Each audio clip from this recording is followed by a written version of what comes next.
Bismillahirrahmanirrahim. Assalamualaikum warahmatullahi wabarakatuh. Innal hamdalillah nahmaduhu wa nasta'inuhu wa nastaghfiruh wa na'udzu billahi min syururi anfusina wa min sayyiati a'malina. May yahdihillahu fala mudhillalah wa may yudhlil fala hadiyalah. Asyhadu an la ilaha illallah wahdahu la syarikalah wa asyhadu anna Muhammadan abduhu wa rasuluh, amma ba'du. Allahumma shalli ala sayyidina Muhammad wa ala ali sayyidina Muhammad.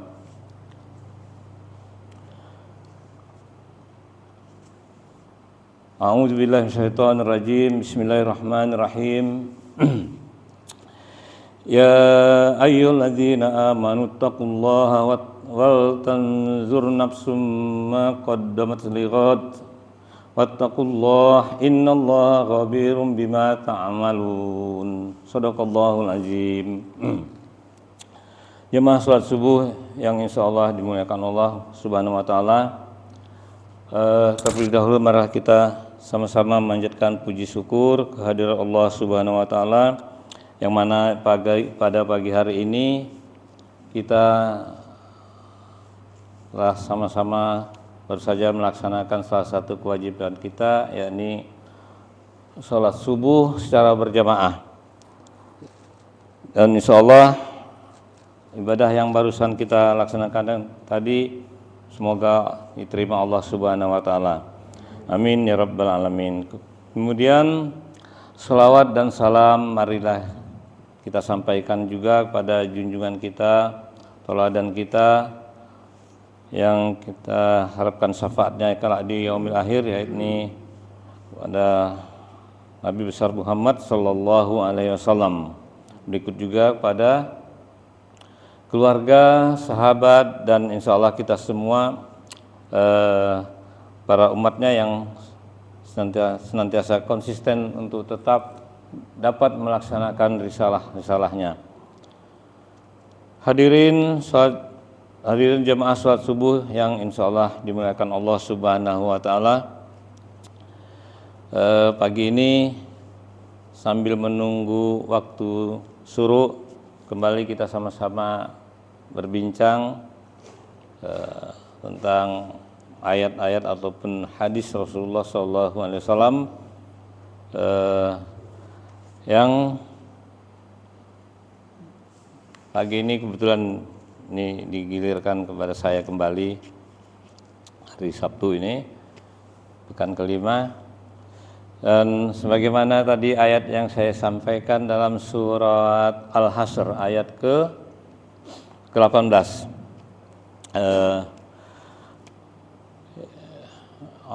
Saya bacakan kembali. A'udzubillahi minasyaitonirrajim.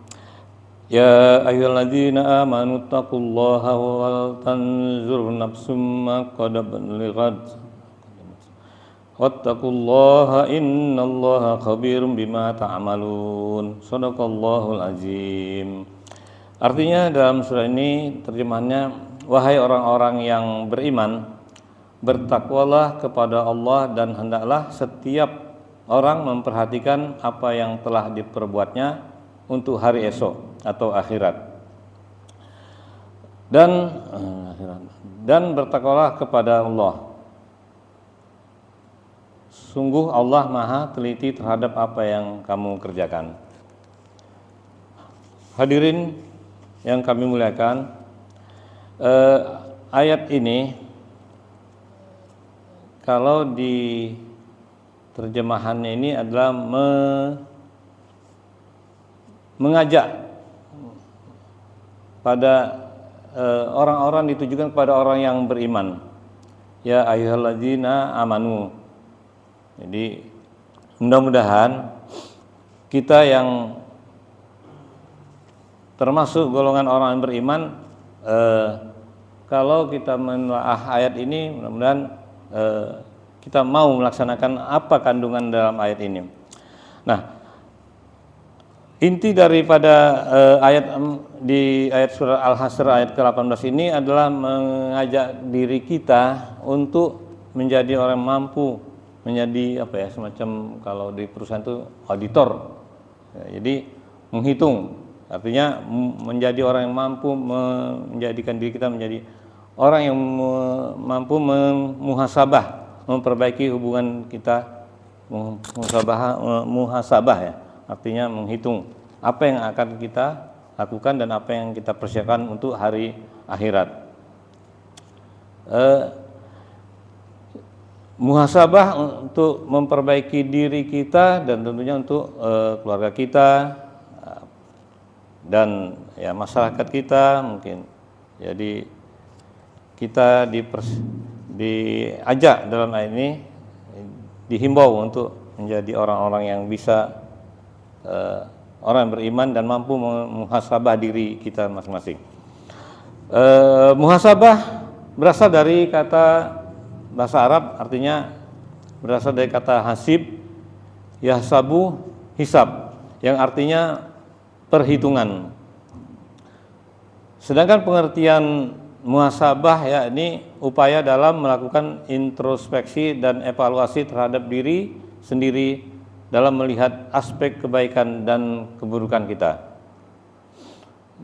Dalam agama Islam, muhasabah ini bertujuan untuk memperbaiki hubungan kita kepada Allah, ya, ini yang dikenal dengan istilahnya hablum minallah, kemudian hubungan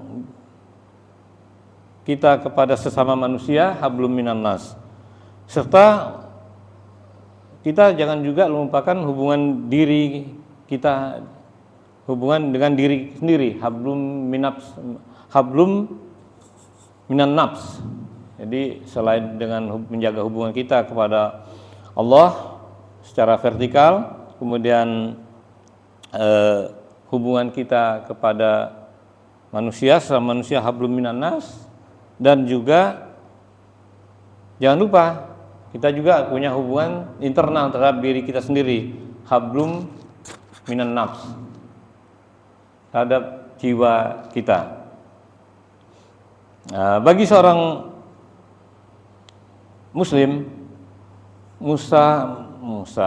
muhasabah adalah hal penting, hal yang jangan sampai kita hiraukan, lupakan, dan sebisa mungkin tidak boleh kita lewatkan, sebab hidup di dunia ini sangatlah singkat, jauh berbeda dengan kehidupan di alam akhirat yang kekal abadi. Hadirin yang kami muliakan, kehidupan yang kita jalani saat ini pun juga akan menentukan bagaimana kehidupan di akhirat kelak. Apabila kehidupan kita berakhir dengan baik, semoga kita insya Allah dimasukkan ke dalam surga. Jangan sampai kita mengakhiri kehidupan kita dengan keadaan yang buruk, karena ujungnya nanti khawatir kita ke ujungnya masuk neraka. Nauzubillahi min zalik. Walaupun ya sudah dijamin oleh Rasulullah bahwa umat Islam itu, umatku katanya nanti semuanya akan insya Allah masuk ke surga, tapi jangan sampai kita seperti yang telah disampaikan Pak Ustadz Wahyu atau Ustadz yang lain, bahwa kita jadi penghuni surga tapi alumni neraka. Nauzubillahi min zalik. Jadi jangan sampai istilahnya katanya ada penghuni surga yang ada apa ya, gosong-gosongnya gitu. Jadi insya Allah kita masuk ke dalam surga tanpa hisab lah, insya Allah. Amin ya rabbal alamin. Ya, kembali kita ke ayat surat Al-Hasyr ayat ke-18 ini, bahwa muhasabah itu untuk kita sebaiknya kita lakukan setiap hari. Janganlah sampai kita menghitung diri kita, kebaikan yang kita lakukan di ini. Kalau bisa ya sebagaimana sebuah perusahaan, tentunya ada hitungan untung ruginya gitu. Tapi jangan sampai di akhir tahun baru dihitung. Jadi perhitungan muhasabah ini terhadap diri kita sendiri tadi ya logika setiap saat kita lakukan. Wah, kita sudah melakukan apa ini? Apakah ini baik atau buruk? Karena setiap yang baik tentu semoga tercatat di kitab yang akan kita terima nanti di yaumil akhir. Itu yang baik tentu kita terima dengan tangan kanan, dan yang jangan sampai kita menerima kitab catatan diri kita, audit tentang diri kita itu kita terima dengan tangan kiri. Baik, apa kebaikannya dengan muhasabah ini? Tentu kita ingin mengetahui juga sudah seberapa banyak amal ibadah yang bisa secara maksimal kita lakukan, dan tentunya kita senantiasa menghindari dosa atau maksiat yang dilarang oleh Allah Subhanahu wa taala. Agar apa yang kita laksanakan ke depannya itu setelah kita melakukan perhitungan terhadap diri kita sendiri itu akan lebih baik ke depannya, semakin lebih baik lagi. Selain itu, muhasabah juga akan memberikan terhadap diri kita perspektif baru dalam melihat peristiwa-peristiwa yang telah kita lalui. Lebih lengkapnya cara muhasabah di dalam Islam beserta dalil dan keutamaannya telah dihimbau, akan saya sampaikan sebagai berikut. Dengan melakukan muhasabah diri, manusia akan membuka hati dan menyadari. Jadi untuk membuka hati kita dan menyadari segala mungkin dosa yang telah kita lakukan untuk kebaikan-kebaikan ke depannya. Setelah itu, setiap muslim yang taat akan bertobat dan tak mengulangi kesalahan atau kemaksiatan yang telah dilakukan. Sebagaimana dalam ini hadis Rasulullah, taubat adalah suatu bentuk penyesalan seorang muslim. Rasulullah bersabda, menyesal adalah bertobat, jadi menyesali perbuatan-perbuatan yang telah kita lakukan, yang menyebabkan dosa terhadap diri kita sendiri. Jadi kita menyesali kalau misalnya ada, setelah kita hitung-hitung, wah ini kita audit diri kita sendiri, ternyata ini menyebabkan dosa gitu. Artinya kita menyesal perbuatan yang telah kita laksanakan, yang kita lakukan tadi. Kemudian mengutip dalam surat Al-Haqqah ayat ke-18 juga, ini di akhirat kelak kita akan dihadapkan kepada Rabb, pada Tuhan kita, dan tiada satupun keadaan yang tersembunyi. Artinya apa-apa yang telah kita lakukan selama kita hidup di dunia ini, tidak ada sesuatu pun yang tersembunyi, terlupakan, dan semua tercatat.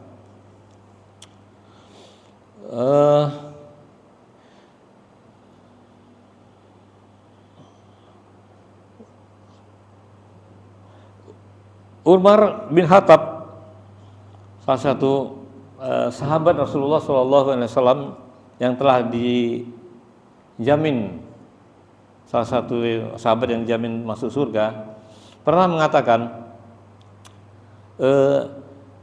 hisablah diri kalian sebelum kalian dihisab. Itu akan memudahkan hisab kalian kelak. Jadi timbanglah amal kalian sebelum ditimbang kelak. Ingatlah keadaan yang genting pada hari kiamat. Jadi Umar bin Khattab juga sudah menyatakan, karena di akhirat kelak itu nanti suasananya tentu tidak ada bisa kita itu memikirkan hal-hal yang lain, memikirkan keluarga, anak, istri. Jadi udah benar-benar keadaan yang disibukkan dengan diri kita sendiri masing-masing. Dan ini diingatkan oleh sahabat Umar. Ini merupakan keadaan yang gimana ya, yang benar-benar genting gitu. Jadi yang mencekam masing-masing. Jadi sebelum kalau kita sudah menyadari hal demikian, sebelum itu kita hadapi, mungkin selama kita hidup di alam yang fana ini, yaitu coba-coba menghisaplah diri kita masing-masing. Mari kita masing-masing menghitung-hitung apa yang telah kita lakukan, sehingga pada saatnya nanti di yaumil akhir nanti kita mungkin insya Allah ya sudah dimudahkan dalam perhitungan terhadap diri kita masing-masing. Apa yang dikatakan Umar bin Khattab juga sesuai dengan sabda Nabi Muhammad SAW dalam hadis yang diriwayatkan Sadad bin Aus, bahwa Nabi Muhammad SAW bersabda, orang yang cerdas atau sukses adalah orang yang menghisap atau mengevaluasi dirinya sendiri serta beramal untuk kehidupan sesudah kematiannya. Jadi maksudnya mungkin menghisap, mengevaluasi diri sendiri, beramal untuk kehidupan, ya, untuk kehidupan setelah kematiannya. Sedangkan orang yang lemah adalah orang yang mengikuti hawa nafsunya serta banyak berangan-angan. Jadi kembali kita diingatkan oleh Rasulullah SAW untuk senantiasa menghisap, mengevaluasi diri kita masing-masing, diri kita sendiri, serta beramal untuk dapat kita beramal dalam rangka mempersiapkan kehidupan di akhirat kelak. Baik hadirin yang kami muliakan, tentunya banyak cara untuk melakukan muhasabah diri, misalkan saja dengan cara-cara sebagai berikut. Yang pertama, kita melaksanakan mengevaluasi masalah niat, amalan, dan dosa-dosa. Langkah pertama untuk bermuhasabah adalah kita mampu untuk merenungkan apa saja yang telah dilalui dalam hidup dan kehidupan kita. Kemudian kita mengevaluasi lagi, sudahkah kita memiliki niat menjadi orang yang lebih baik ke depannya setelah kita mengevaluasi diri kita. Ya, tentu ini harapannya kita untuk dapat akan lebih baik lagi untuk sampai menjelang akhir hayat kita. Kemudian sudahkah kita melakukan amalan-amalan yang diperintahkan oleh Allah Subhanahu wa taala? Jadi apa-apa yang akan kita kerjakan, yang kita laksanakan, ibadah-ibadah mahdoh khususnya, itu tentu kita jaga agar kita konsisten tetap mampu. Seperti sholat, kita usahakan dengan sholat secara berjamaah, saum, ibadah haji bagi yang mampu, sehingga kita mampu untuk menambah amal ibadah kita dalam rangka mempersiapkan kehidupan di alam akhirat kelak. Kemudian kita juga di samping itu berusaha senantiasa menghindari hal-hal yang dilarang, hal-hal yang menyebabkan dosa, sehingga akan menambah timbangan keburukan kita nanti di akhirat. Jadi kita harus berusaha untuk menghindarinya.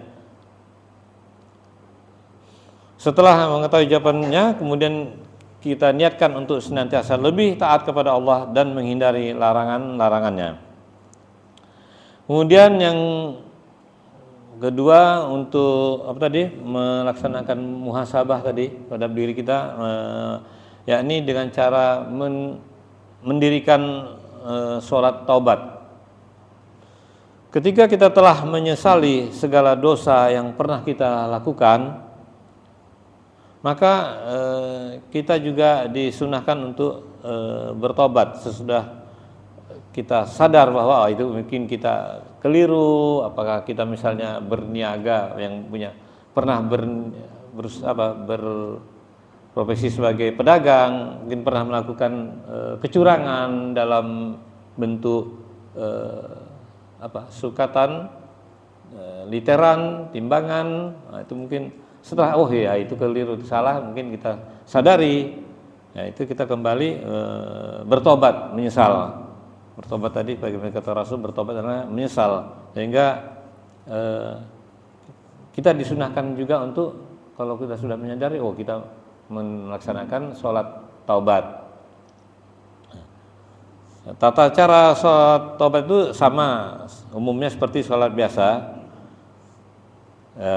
dan bisa kita laksanakan dengan sebanyak 2 rakaat, 4 rakaat atau 6 rakaat.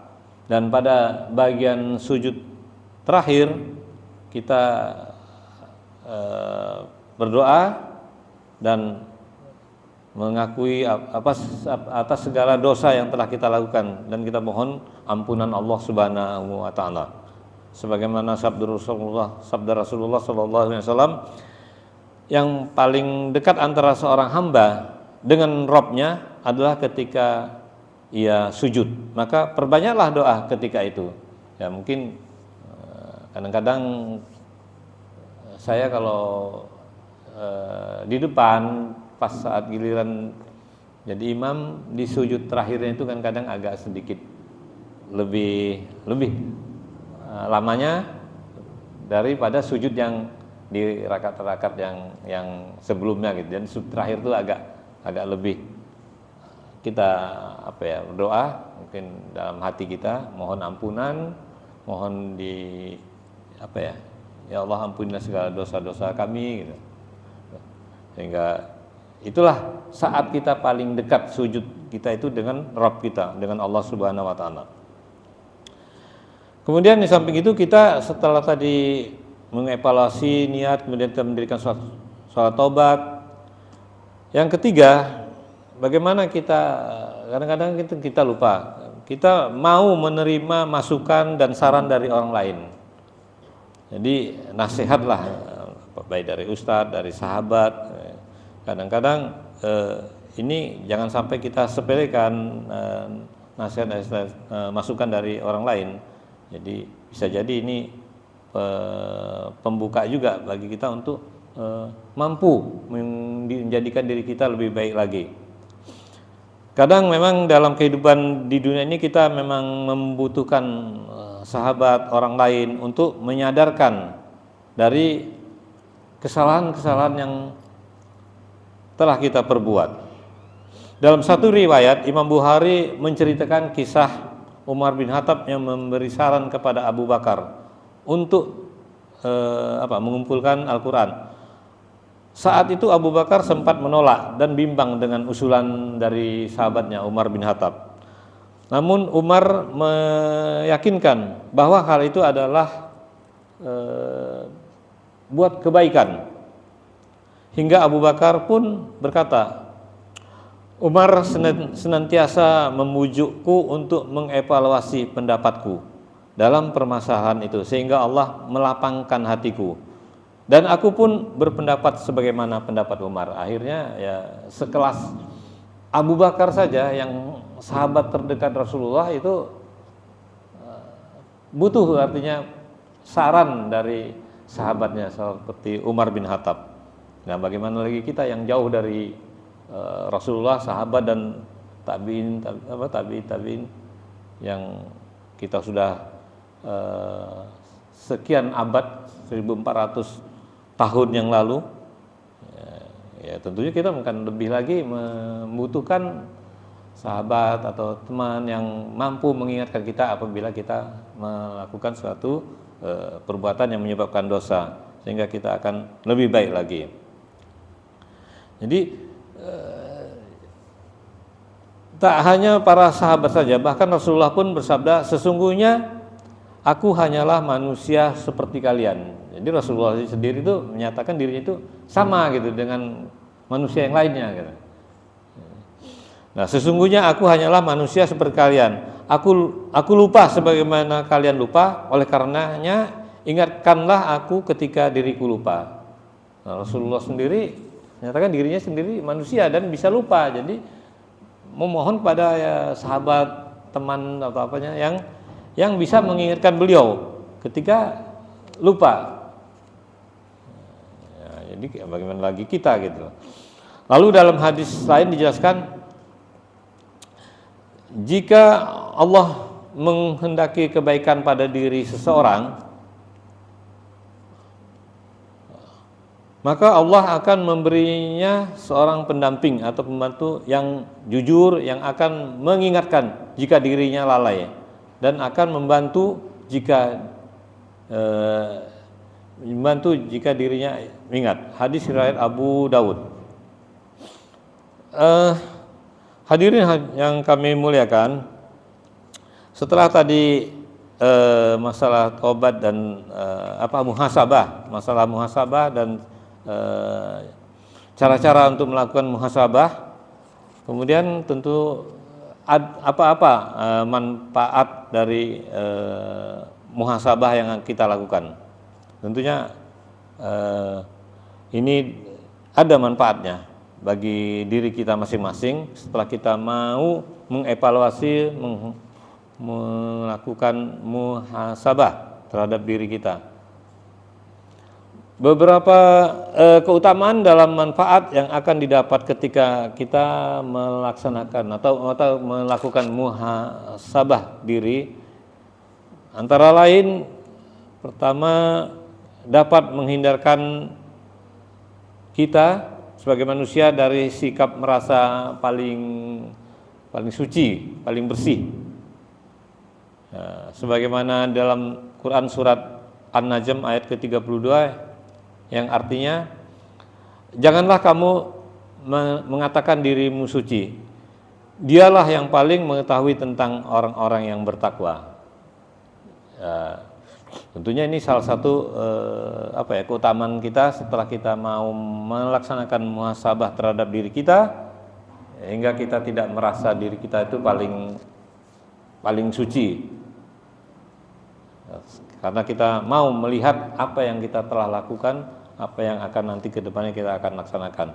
Jadi mungkin kita pernah hilaf, pernah melakukan sesuatu yang sifatnya kemungkaran dan itu menyebabkan dosa. Jadi kita mengevaluasi sehingga ternyata kita pernah melakukan hal-hal yang bersifat melanggar ketentuan Allah. Kemudian menghindarkan diri kita atau manusia yang mau melakukan muhasabah tadi terhindar dari sikap sombong, sebagaimana yang dicontohkan oleh Muhammad bin Wasi, yang katakan oleh beliau, andaikan dosa itu memiliki bau, tentu tidak ada dari seorang pun yang ingin duduk dekat-dekat denganku. Ya, artinya dia merasa, kalau dosa itu ada baunya gitu ya, dia mengatakan nggak akan ada orang yang mau dekat aku. Artinya dia merasa dirinya ada dosanya gitu, banyak dosa yang telah dilakukan, sehingga dia meyakini kalau ada baunya dosa ini, pasti nggak ada orang yang mau duduk dekat-dekat aku. Dia meyakini bahwa dirinya itu ada dosa. Dia merasa tadi sebagaimana yang pertama merasa suci, sehingga dia terhindar dari sikap yang sombong. Baik, kemudian apalagi yang bisa keutamaan muhasabah tadi, ini yang berikutnya dapat menyadarkan kita untuk senantiasa, agar kita dapat senantiasa memanfaatkan waktu dengan baik. Jadi kita tidak menyia-nyiakan waktu. Kalau kita sadar kita akan perhitungan diri, muhasabah terhadap diri kita, hingga kita kedepannya akan lebih berhati-hati dalam memanfaatkan waktu yang telah diberikan Allah kepada kita dalam kehidupan ini sebelum nanti kita mengakhiri hidup ini. Kemudian oh ya, ini Ibnu Asakir pernah menceritakan tentang Al-Faqih Salim bin Ayub Ar-Razi bahwa ia terbiasa mengoreksi dirinya dalam setiap nafasnya. Ia tidak pernah membiarkan waktu tanpa faedah. Setiap detik ke detik, menit ke menit, hari ke hari, minggu sampai bulan tahun itu benar-benar dimanfaatkan melakukan hal-hal yang benar-benar berfaedah, bermanfaat. Nah, kalau kita menemuinya pasti, jadi diceritakan tentang Al-Faqih Salim tadi. Kalau kita menemui dia, pasti waktunya Salim Ar-Razi ini diisi dengan kegiatan yang sangat bermanfaat. Apakah dia dalam menulis, menyalin, belajar atau membaca. Jadi nggak ada waktu yang kosong gitu. Jadi nggak ada waktu istilahnya orang menjadi galau gitu karena apa sih kegiatan apa yang akan dilakukan, nggak ada kosongnya. Bisa selalu nanti saya diisinya dengan seperti membaca, belajar, menulis. Nah, itulah tadi tentang Salim bin Ayub Ar-Razi tadi. Yang terakhir mungkin manfaat yang bisa kita dapatkan setelah kita mau melakukan muhasabah adalah dapat menenangkan hati dan mendapatkan petunjuk. Ini dalam Imam Al-Baidawi dalam tafsirnya bahwa seseorang bisa terus berada dalam petunjuk jika rajin mengoreksi amalan-amalan yang telah dia lakukan. Jadi kita diminta untuk senantiasa mengoreksi, mengevaluasi amalan-amalan yang sudah kita lakukan, sehingga kita merasa mendapatkan ketenangan kalau kita melakukan suatu ibadah yang memperbanyak, menambah menambah berat timbangan amal baik kita, ya itu menenangkan. Dan kalau andai kata kita melakukan suatu perbuatan yang menyebabkan dosa buat kita, itu akan menjadikan kita kembali bertobat, menyesali apa yang kita lakukan, sehingga itu tidak menjadikan bisa kita hapus segera. Jadi kata Rasulullah sendiri, apabila kita melakukan suatu perbuatan yang katakanlah buruk, sebaiknya kita harus ikuti segera dengan perbuatan yang baik. Mungkin salah satu cara kita untuk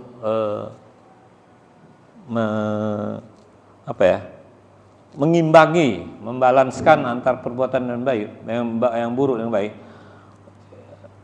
Sebaiknya mungkin kita semacam bisa semacam menghukum diri sendiri. Misalnya begini, kalau saya kadang-kadang suka begitu. Ada sesuatu yang perbuatan yang katakanlah perbuatan itu rutin kita lakukan. Misalnya sholat berjamaah, tapi karena sesuatu hal kita tertinggal dalam melaksanakan sholat berjamaah. Nah, sebagaimana kita ketahui, tingkatan derajat sholat berjamaah dengan sholat sendiri tentunya sangat beda. Jadi kalau nggak salah dalam hadisnya ada sekitar 27 atau 25-27 derajat perbedaan orang yang mengerjakan sholat secara sendiri dengan berjamaah. Nah, kalau kita ketinggalan, ini saya sendiri ketinggalan karena sesuatu hal sholat berjamaah, kita jadi sholat sendiri, itu ada rasa nyesal gitu. Waduh, rugi, merasa kerugian. Jadi beda. Orang yang melakukan sholat berjamaah yang diangkat derajatnya 20 derajat dengan kita sholat sendiri, Lalu untuk mengejar ketinggalan kita yang 27 derajat tadi, kita lalu mengerjakan sholat sendiri tadi sampai 27 kali gitu. Itu nggak bisa. Misalnya kita ketinggalan maghrib nih jemaah, akhirnya sholat sendiri. Oh udah deh, aku untuk mengejar defisit yang 27 dengan orang-orang yang berjemaah 27 derajat, berarti aku 27 kali lah sholat maghribnya. Walaupun kita bisa kita kerjakan 27 kali maghrib tadi, itu tidak sama dengan orang yang sekali melaksanakan sholat berjemaah yang diangkat derajatnya, nilainya 27 derajat. Walaupun kita bisa melaksanakan 27 kali, waktu itu maghribnya udah untuk mengejar defisit tadi. Nah itu, jadi ada rasa nyesal kita. Nah, mungkin salah satu cara, karena ini juga bukan menyebabkan dosa sih, karena kita secara kewajiban sholat maghrib tadi kita telah kewajiban kita telah gugur. Kita berjemaah nggak dapat, tapi kita mengerjakan sholat maghrib tadi secara sendiri, itu sudah menggugurkan kewajiban sholat kita. Nah, mungkin rasa nyesal kita tadi mungkin kita imbangi dengan cara apa? Ya kita mungkin sudah deh, mungkin untuk nambahin apa tadi, karena nggak dapat berjamaah, mungkin sedekah kita tambahin, infak kita, mungkin caranya mungkin begitu, mungkin salah satunya. Mungkin kalau kita biasa melaksanakan saum atau puasa sunnah, kemudian karena terlewat nggak bisa, ya kita tutupi. Walaupun itu bukan perbuatan yang menyebabkan dosa, kita nggak melaksanakan saum sunnah, puasa sunnah, ya kita karena biasa kita melaksanakan misalnya puasa Senin, kelewatan hari ini nggak dapat, ya kita imbangi dengan sedekah gitu, tambahin sedekahnya, zakatnya apa? Bukan zakat ya, zakat ada hitungannya, infaknya. Gitu. Mungkin dengan cara-cara gitu kita untuk menutupi kekurangan yang akibat bukan kelalaian lah ya, tapi kelupaan misalnya tadi, seperti sholat maghrib tadi karena ada sesuatu hal, atau mungkin karena seperti puasa sunnah kita mungkin membatalkannya karena sesuatu hal, mungkin karena ada tamu, jadi kita sebaiknya memang kalau ada tamu kita puasa sunnah kita batalkan aja gitu. Baik, ini mungkin yang bisa disampaikan pada pagi ini, bagaimana kita bisa dalam surat Al-Hasyr yang sering dibacakan oleh imam. Surat ini termasuk surat yang favorit juga dalam bacaan-bacaan imam. Al-Hasyr ayat ke-18 tadi, yang artinya wahai orang-orang yang beriman, bertakwalah kepada Allah dan hendaklah setiap orang memperhatikan apa yang telah diperbuatnya untuk hari esok atau akhirat, dan bertakwalah kepada Allah, sesungguhnya Allah Maha teliti terhadap apa yang kamu kerjakan. Jadi kita dihimbau khususnya untuk diri saya sendiri senantiasa melakukan muhasabah, menghitung diri sendiri, menghisab, bukan menghisab ya, menghisab apa yang telah kita lakukan. Semoga apa yang saya sampaikan pagi hari ini ada manfaatnya, khususnya untuk diri saya sendiri dan untuk kita semua. Apa yang benar insya Allah datangnya dari Allah, dan apa yang salah itu datangnya dari diri saya sendiri. Mohon maaf lebih dan kurangnya. Saya sudahi dengan billahi taufik wal hidayah. Wassalamualaikum warahmatullahi wabarakatuh. Baik, mungkin ada yang akan menambah dan mungkin ada yang mungkin dibincangkan, didiskusikan sambil menunggu waktu syuruk beberapa saat lagi. Silakan untuk ditambahin atau masukan. Mudah-mudahan kita bisa nanti tepat akhiri pada saat masuknya waktu syuruk. Ya, monggo silakan.